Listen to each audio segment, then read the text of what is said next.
In Our Time by Ernest Hemingway. Chapter 4. It was a frightfully hot day. We jammed an absolutely perfect barricade across the bridge. It was simply priceless. A big old wrought iron grating from the front of a house. Too heavy to lift, and you could shoot through it. They would have to climb over it. It was absolutely topping. They tried to get over it, and we potted them from 40 yards. They rushed it, and officers came out along and worked on it. It was an absolutely perfect obstacle. Their officers were very fine. We were frightfully put out. When we heard the flank had gone, we had to pull back. The 3-day blow. The rain stopped as Nick turned into the road that went up through the orchard. The fruit had been picked, and the fall wind blew through the bare trees. Nick stopped and picked up a Wagner apple from beside the road, shiny in the brown grass from the rain. He put the apple in the pocket of his mackinaw coat. The road came out of the orchard onto the top of the hill. There was the cottage, the porch bare, smoke coming from the chimney. In back was the garage, the chicken coop, and the second-growth timber, like a hedge against the woods behind. The big trees swayed far over in the wind as he watched. It was the first of the autumn storms. As Nick crossed the open fields above the orchard, the door of the cottage opened and Bill came out. He stood on the porch looking out. "Well, Whammedge," he said. "Hey, Bill," Nick said, coming up the steps. They stood together, looking out across the country, down over the orchard, beyond the road, across the lower fields, and the woods, and the point to the lake. The wind was blowing straight down the lake. They could see the surf along 10 Mile Point. "She's blowing," Nick said.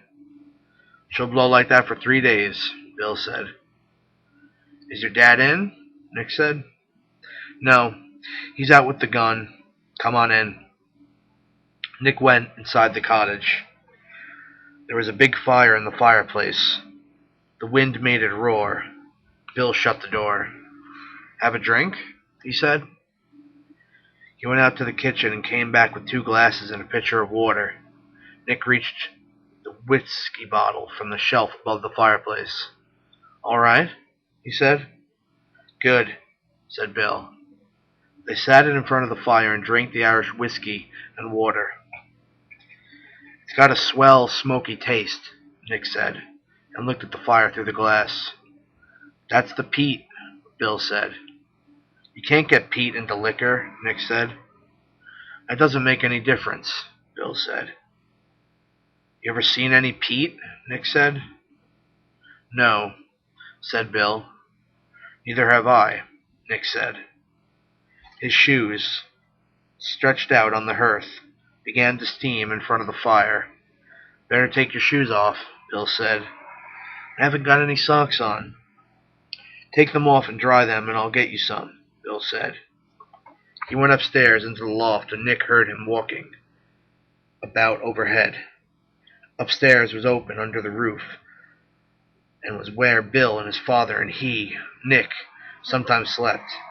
In the back was the dressing room. They moved the cots back out of the rain and covered them with rubber blankets. Bill came down with a pair of heavy wool socks. "It's getting too late to go around without socks," he said. "I hate to start them again," Nick said. He pulled the socks on and slumped back in the chair, putting his feet up on the screen in front of the fire. "You'll dent in the screen," Bill said. Nick swung his feet over to the side of the fireplace. "Got anything to read?" he asked. "Only the paper." "What did the Cards do?"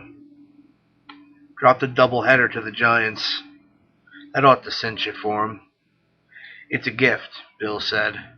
"As long as McGraw can buy every good ball player in the league, there's nothing to it." "He can't buy them all," Nick said. "He wants all the ones he wants," Bill said. "Or he makes them discontented. so they have to trade them to him. Like Heine Zim, Nick said. That bonehead will do him a lot of good. Bill stood up. He can't hit, Nick offered. The heat from the fire was baking his legs. He's a sweet fielder, too, Bill said, but he loses the ball games. Maybe that's what McGraw wants him for, Nick suggested. Maybe, Bill agreed. There's always more to it than we know about, Nick said. Of course, but we've got pretty good dope for being so far away. Like how much better you can pick them if you don't see the horses. That's it. Bill reached down for the whiskey bottle. His big hand went all the way around it. He poured the whiskey into the glass Nick held out. How much water? Just the same. He sat down on the floor beside Nick's chair. It's good when the fall storms come in, isn't it? Nick said. It's swell. It's the best time of year, Nick said. Wouldn't it be hell to be in town? Bill said. I'd like to see the World Series, Nick said. Well, they're always in New York and Philadelphia now, Bill said. It doesn't do us any good. I wonder if the Cards will ever win a pennant. Not in our lifetime, Bill said. Gee, they'd go crazy, Nick said. Do you remember when they got going, that once before they had the train wreck? Boy, Nick said, remembering. Bill reached over to the table under the window for the book that lay there, face down, where he had put it when he went to the door. He held his glass in one hand and the book in the other, leaning back against Nick's chair. What are you reading? Richard Feverel. I couldn't get into it. It's all right, Bill said. It ain't a good book, Wimedge. What else have you got I haven't read? Nick asked. Did you read The Forest Lovers? Yup. That's the one where they go to bed every night with the naked sword between them. That's a good book, Wimedge. It's a swell book. What I couldn't ever understand was what good the sword would do. It would have to stay edge up all the time. If it went flat, you could roll right over it and it wouldn't make any trouble. It's a symbol, Bill said. Sure, said Nick, but it isn't practical. Did you ever read Fortitude? It's fine, Nick said. That's a real book. That's where his old man is after him all the time. Have you got any more by Walpole?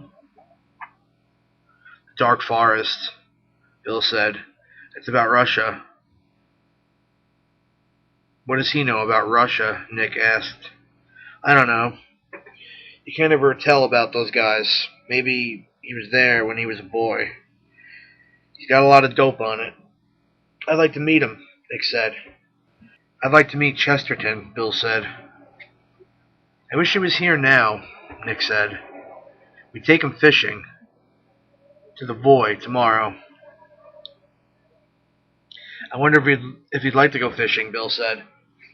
Sure, said Nick. He must be about the best guy there is. Do you remember the flying in?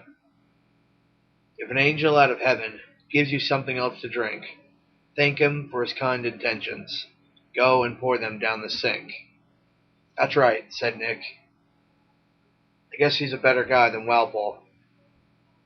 Oh, he's a better guy, all right, Bill said. But Walpole's a better writer. I don't know, Nick said. Chesterton's a classic. Walpole's a classic too, Bill insisted.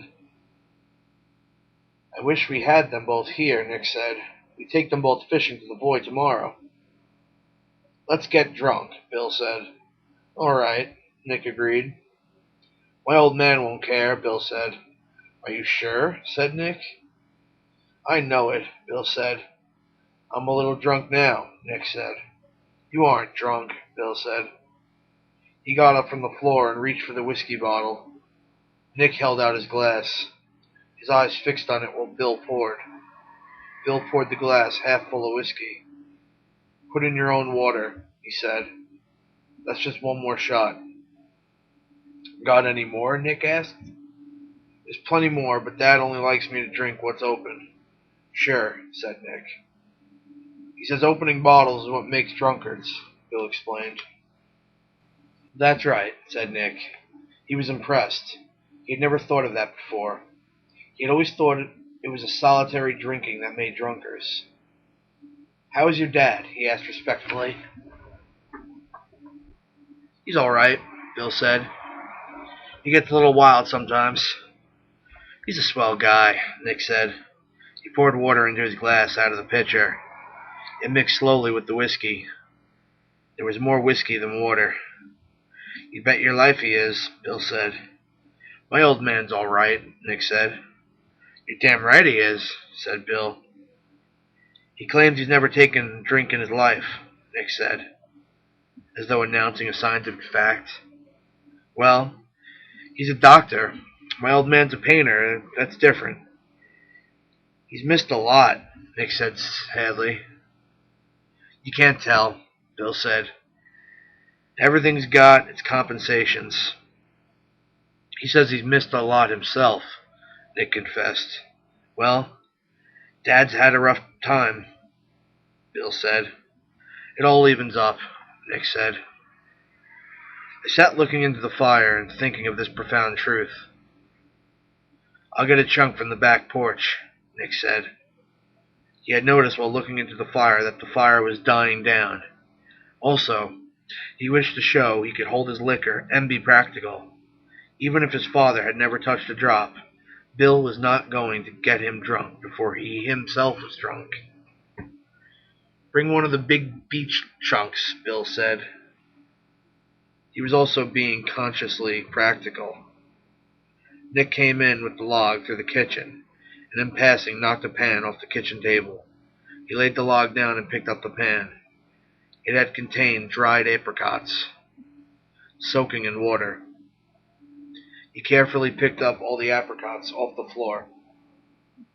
Some of them had gone under the stove, and put them back in the pan. He dipped some more water onto them from the pail by the table. He felt quite proud of himself. He had been thoroughly practical. He came in carrying the log, and Bill got up from the chair and helped him put it on the fire. That's a swell log, Nick said. I've been saving it for the bad weather, Bill said. A log like that will burn all night. There'll be coals left to start the fire in the morning, Nick said. That's right, Bill agreed. They were conducting the conversation on a high plane. Let's have another drink, Nick said.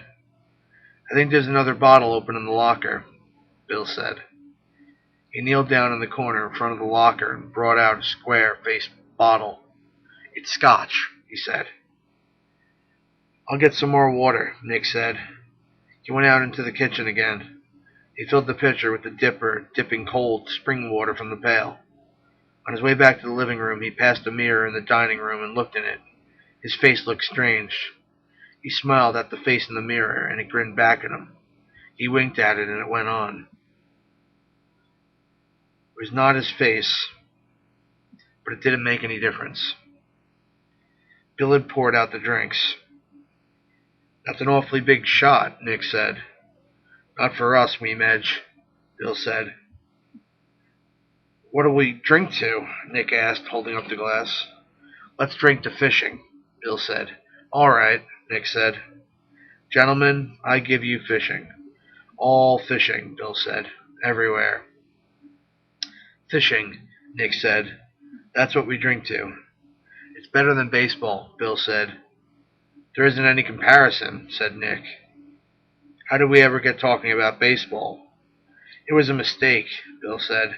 Baseball is a game for louts. They drank all that was in their glasses. Now let's drink to Chesterton. And Walpole, Nick interposed. Nick poured out the liquor. Bill poured in the water. They looked at each other. They felt very fine. Gentlemen, Bill said, I'll give you Chesterton and Walpole. Exactly, gentlemen, Nick said. They drank. Bill filled up the glasses. They sat down in the big chairs in front of the fire.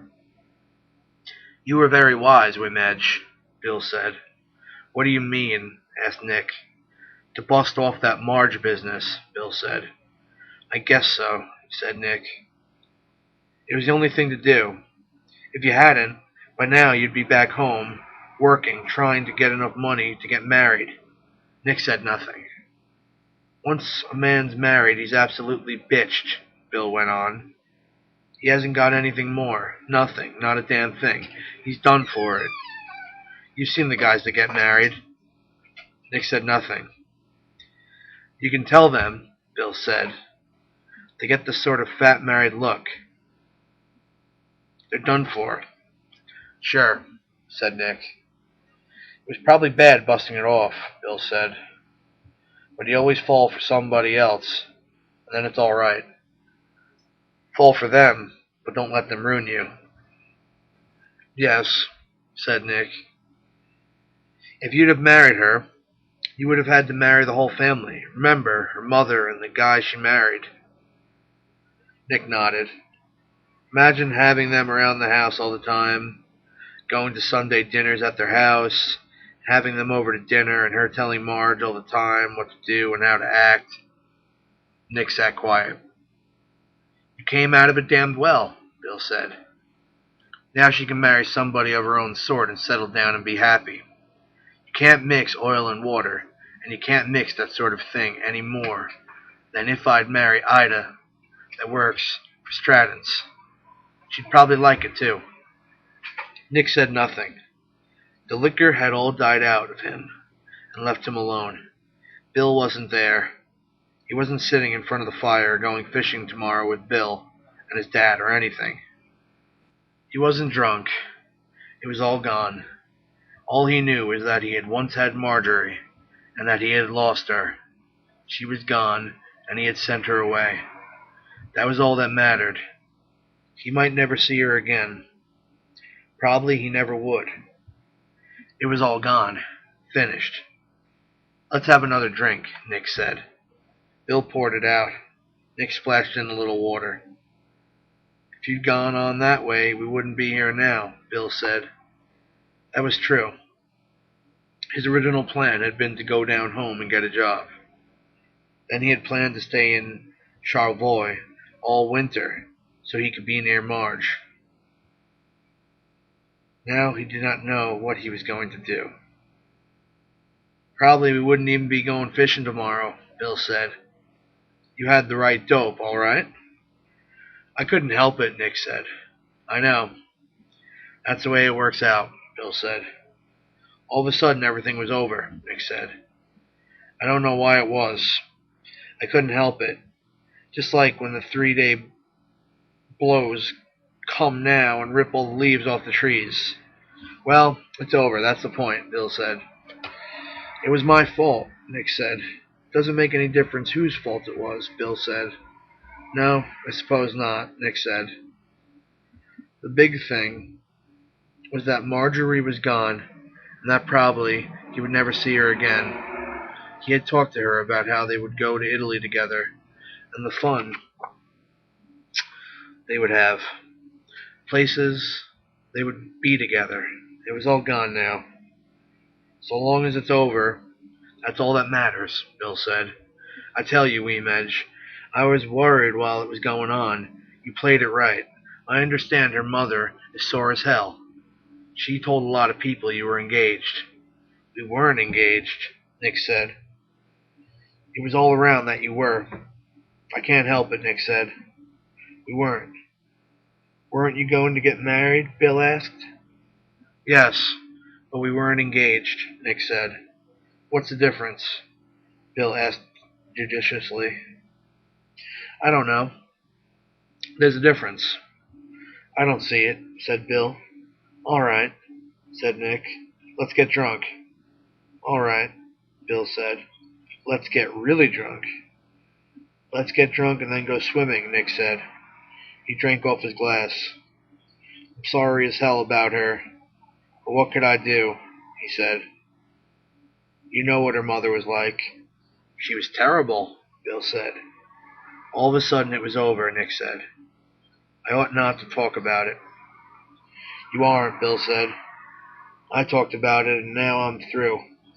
We won't ever speak about it again. You don't want to think about it. You might get back into it again. Nick had not thought about that. It had seemed so absolute.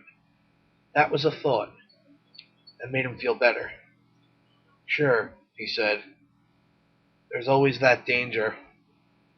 He felt happy now. There was not anything that was irrevocable. He might go into town Saturday night. Today was Thursday. There's always a chance, he said. You'll have to watch yourself, Bill said. I'll watch myself, he said. He felt happy. Nothing was finished. Nothing was ever lost. He would go into town on Saturday. He felt lighter, as he had felt before Bill started to talk about it. There was always a way out. Let's take the guns and go down to the point and look for your dad, Nick said. All right. Bill took down the 2 shotguns from the rack on the wall. He opened a box of shells. Nick put on his Mackinaw coat and his shoes. His shoes were stiff from the drying. He was still quite drunk, but his head was clear. How do you feel? Nick asked. Swell. I've just got a good edge on. Bill was buttoning up his sweater. There's no use getting drunk. No, we ought to get outdoors. They stepped out the door. The wind was blowing a gale. The birds will lie right down in the grass with this, Nick said. They struck down toward the orchard. I saw a woodcock this morning, Bill said. Maybe we'll jump him, Nick said. You can't shoot in this wind, Bill said. Outside now, the Marge business was no longer so tragic. It was not even very important. The wind blew everything like that away. It's coming right off the big lake, Nick said. Against the wind, they heard the thud of a shotgun. That's Dad, Bill said. He's down in the swamp. Let's cut down that way, Nick said. Let's cut across the lower meadow and see if we jump anything. Bill said. All right, Nick said. None of it was important now. The wind blew it out of his head. Still, he could always go into town Saturday night. It was a good thing to have in reserve. Chapter 5. They shot the 6 cabinet ministers at 6:30 in the morning against the wall of the hospital. There were pools of water in the courtyard. There were wet dead leaves on the paving of the courtyard. It rained hard. All the shutters of the hospital were nailed shut. One of the ministers was sick with typhoid. 2 soldiers carried him downstairs and out into the rain. They tried to hold him up against the wall, but he sat down in a puddle of water. The other 5 stood very quietly against the wall. Finally, the officer told the soldiers it was no good trying to make him stand up. When they fired the first volley, he was sitting down in the water with his head on his knees. The battler. Nick stood up. He was all right. He looked up the track at the lights of the caboose, going out of sight around the curve. There was water on both sides of the track, then tamarack swamp. He felt of his knee. Pants were torn and the skin was barked. His hands were scraped, and there were sand and cinders driven up under his nails. He went over the edge of the track, down the little slope, to the water and washed his hands. He washed them carefully in the cold water, getting the dirt out from the nails. He squatted down and bathed his knee. That lousy crut of a brakeman. He would get him someday. He would know him again. That was a fine way to act. Come here, kid, he said. I got something for you. He had fallen for it. What a lousy kid thing to have done.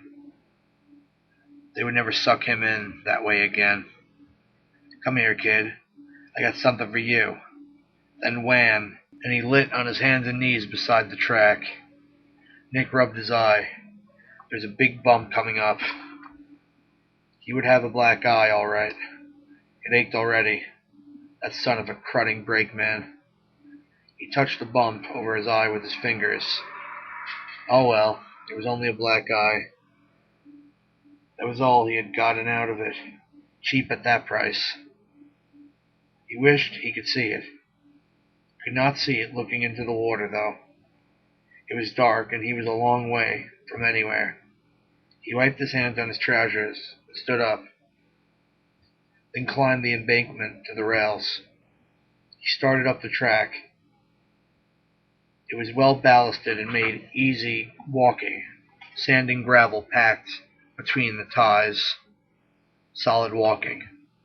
Smooth roadbed, like a causeway, went on ahead through the swamp. Nick walked along. He must get to somewhere. Nick had swung on to the freight train when it slowed down for the yards outside of Walton Junction. The train, with Nick on it, had passed through Kalkaska as it started to get dark. Now he must be nearly to Mansalona. 3 or 4 miles of swamp. He stepped along the track, walking so he kept on the ballast between the ties, the swamp ghostly in the rising mist. His eye ached and he was hungry. He kept on hiking, putting the miles of track back of him. The swamp was all the same on both sides of the track. Ahead there was a bridge. Nick crossed it, his boots ringing hollow on the iron. Down below the water showed black between the slits of ties. Nick kicked a loose spike, and it dropped into the water. Beyond the bridge were hills. It was high and dark on both sides of the track. Up the track, Nick saw a fire. He came up the track toward the fire carefully. It was off to one side of the track, below the railway embankment. He had only seen the light from it. The track came out through a cut, and where the fire was burning, and the country opened up and fell away into woods. Nick dropped carefully down the embankment and cut into the woods to come up to the fire through the trees. It was a beechwood forest, and the fallen beechnut burrs were under his shoes as he walked between the trees. The fire was bright now. Just at the edge of the trees, there was a man sitting by it. Nick waited behind the tree and watched. The man looked to be alone. He was sitting there with his head in his hands, looking at the fire. Nick stepped out and walked into the firelight. The man sat there, looking into the fire. When Nick stopped quite close to him, he did not move. "Hello," Nick said. The man looked up. "Where did you get that shiner?" he said. "A brakeman busted me." "Off the through freight?" "Yes." "I saw the bastard," the man said. "He went through here about an hour and a half ago. He was walking along the top of the cars, slapping his arms and singing. The bastard. Must have made him feel good to bust you," the man said seriously. "I'll bust him." "Get him with a rock sometime when he's going through," the man advised. "I'll get him." "You're a tough one, aren't you?" "No," Nick answered. "All you kids are tough." "You got to be tough," Nick said. "That's what I said." The man looked at Nick and smiled. In the firelight, Nick saw that his face was misshapen. His nose was sunken. His eyes were slits. He had queer-shaped lips.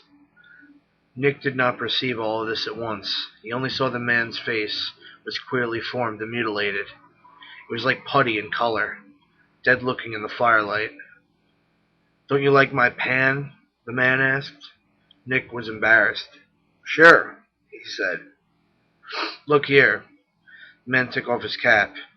He had only one ear. It was thickened and tight against the side of his head. Where the other ear should have been, there was a stump. "Ever see one like that?" "No," said Nick. It made him a little sick. "I could take it," the man said. "Don't you think I could take it, kid?" "You bet."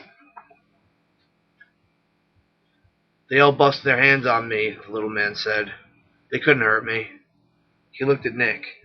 "Sit down," he said. "Want to eat?" "Don't bother," Nick said. "I'm going on to the town." "Listen," the man said. "Call me Ad." "Sure." "Listen," the little man said. "I'm not quite right." "What's the matter?" I'm crazy. He put on his cap. Nick felt like laughing. You're all right, he said. No, I'm not. I'm crazy.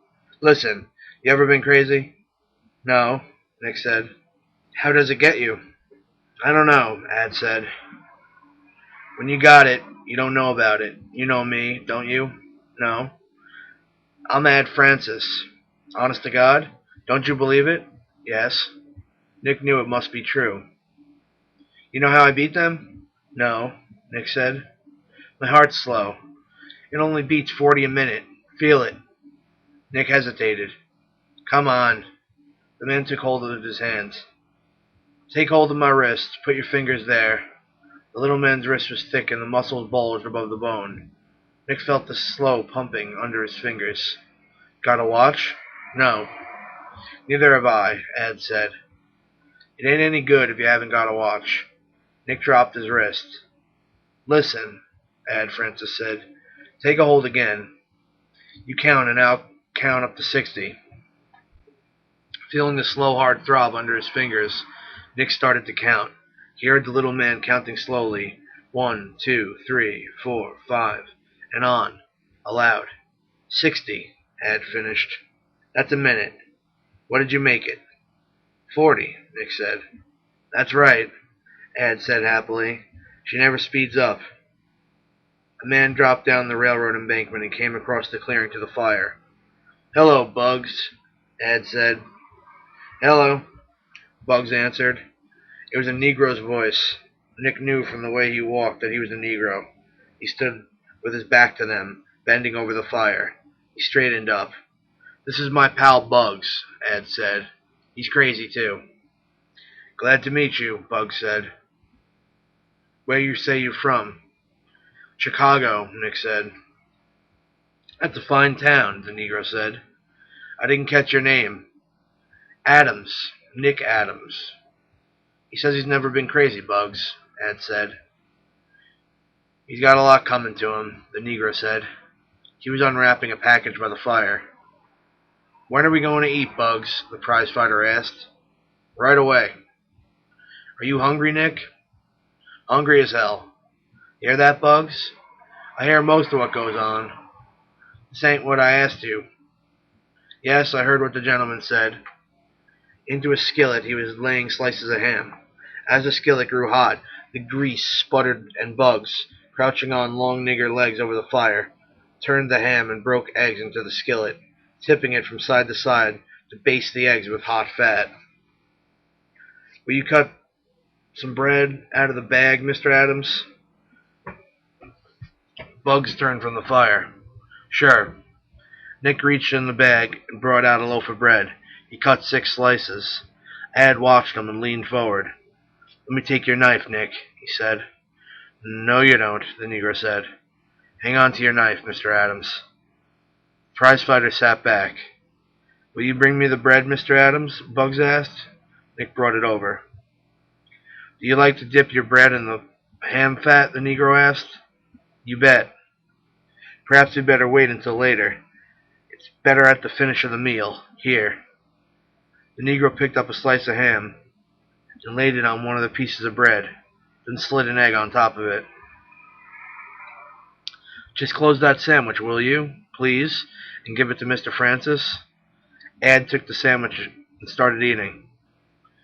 Watch out how that egg turns, the Negro warned. This is for you, Mr. Adams. The remainder for myself. Nick bit into the sandwich. The Negro was sitting opposite him beside Ad.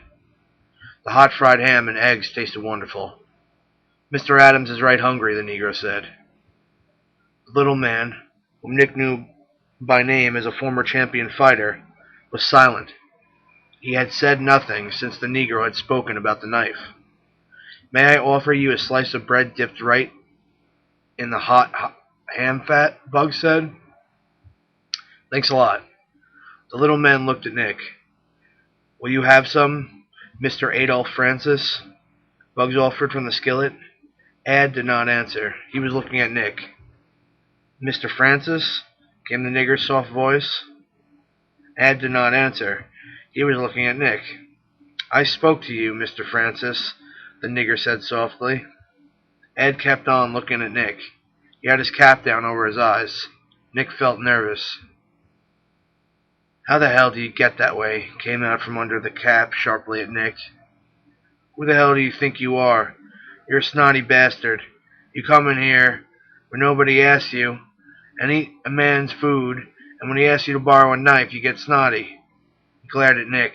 His face was white, and his eyes almost out of sight under the cap. "You're a hot sketch. Who the hell asked you to butt in here?" "Nobody." "You're damn right nobody did. Nobody asked you to stay either. You come in here and act snotty about my face and smoke my cigars, drink my liquor, and then call snotty. Where the hell do you think you get off?" Nick said nothing. Ed stood up. "I'll tell you, you yellow-livered Chicago bastard. You're going to get your can knocked off. Do you get that?" Nick stepped back.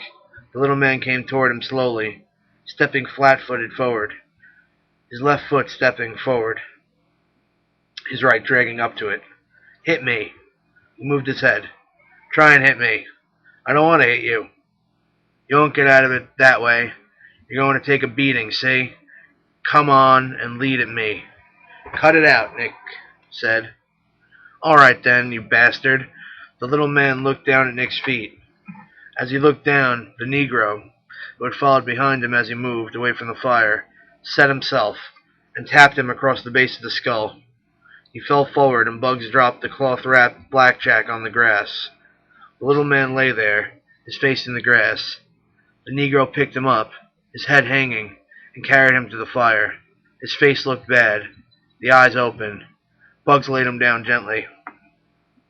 "Will you bring me the water and the bucket, Mr. Adams?" he said. "I'm afraid I hit him just a little hard." The Negro splashed water with his hand on the man's face and pulled his ears gently. The eyes opened. Bugs stood up. "He's all right," he said. "There's nothing to worry about. I'm sorry, Mr. Adams."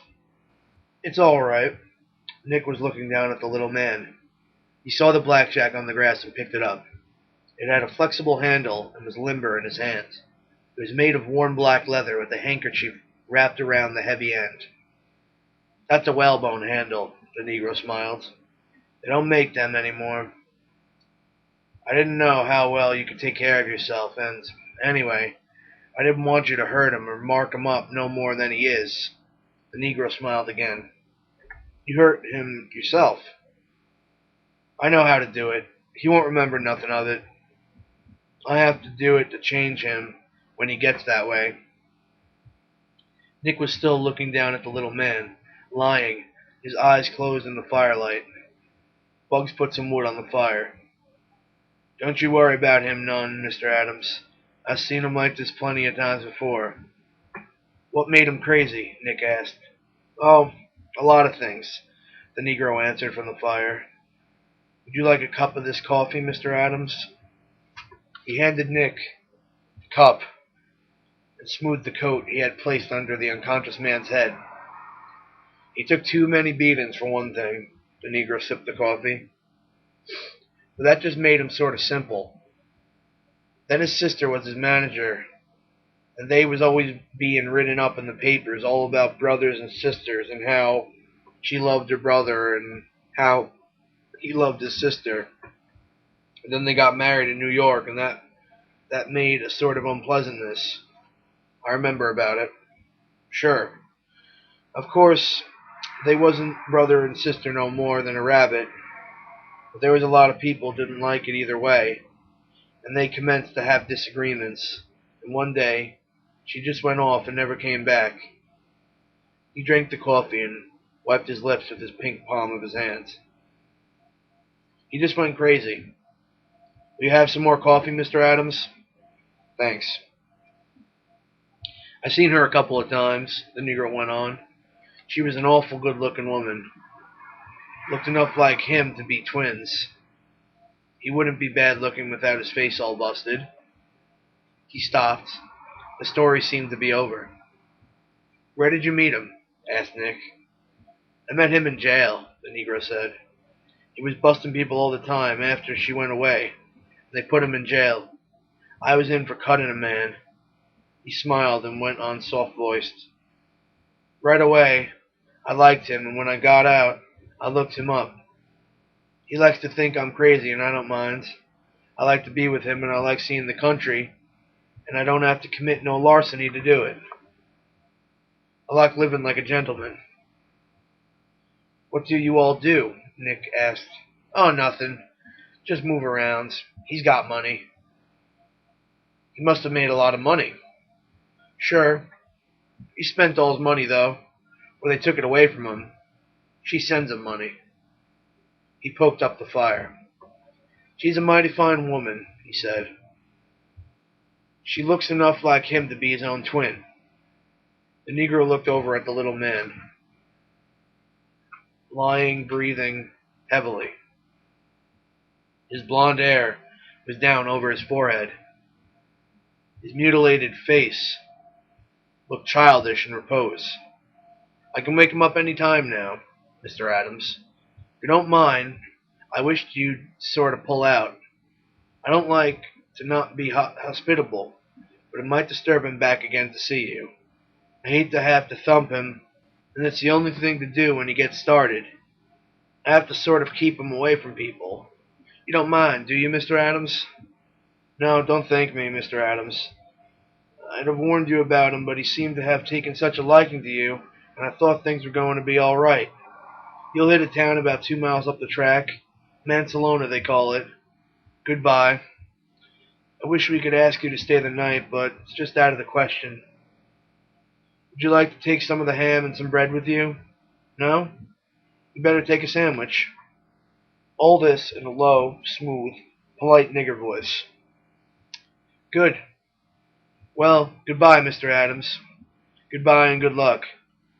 Nick walked away from the fire across the clearing to the railway tracks. Out of the range of the fire, he listened. The low, soft voice of the Negro was talking. Nick could not hear the words. Then he heard the little man say, I got an awful headache, Bugs. You'll feel better, Mr. Francis, the Negro's voice soothed. Just you drink a cup of this hot coffee. Nick climbed the embankment and started up the track. He found he had a ham sandwich in his hand and put it in his pocket. Looking back from the mountain grade before the track curved into the hills, he could see the firelight in the clearing. Chapter 6. Nick sat against the wall of the church where they had dragged him to be clear of the machine gun fire in the street. Both legs stuck out awkwardly. He had been hit in the spine. His face was sweaty and dirty. The sun shone on his face. The day was very hot. Rinaldi, big-backed, his equipment sprawling, lay face downward against the wall. Nick looked straight ahead, brilliantly. The pink wall of the house opposite had fallen out from the roof, and an iron bedstead hung twisted toward the street. 2 Austrian dead lay in the rubble in the shade of the house. Up the street were other dead. Things were getting forward in the town. It was going well. Stretcher bearers would be along any time now. Nick turned his head carefully and looked at Rinaldi. Senta Rinaldi, Senta. You and me, we've made a separate peace. Rinaldi lay still in the sun, breathing with difficulty. Not patriots. Nick turned his head carefully away, smiling sweatily. Rinaldi was a disappointing audience. A very short story. One hot evening in Padua, they carried him up onto the roof, and he could look out over the top of the town. There were chimney swifts in the sky. After a while it got dark and the searchlights came out. The others went down and took the bottles with them. He and Luz could hear them below on the balcony. Luz sat on the bed. She was cool and fresh in the hot night. Luz stayed on night duty for 3 months. They were glad to let her. When they operated on him, she prepared him for the operating table, and they had a joke about friend or enema. He went under the anesthetic, holding tight onto himself, so he would not blab about anything during the silly, talky time. After he got on crutches, he used to take the temperatures, so Luz would not have to get up from bed. There were only a few patients, and they all knew about it. They all liked Luz. As he walked back along the halls, he thought of Luz in bed. Before he went back to the front, they went into the Duomo and prayed. It was dim and quiet, and there were other people praying. They wanted to get married, but there was not enough time for the banns, and neither of them had birth certificates. They felt as though they were married, but they wanted everyone to know about it, and to make it so they could not lose it. Luz wrote him many letters that he never got until after the armistice. 15 came in a bunch to the front, and he sorted them by the dates and read them all straight through.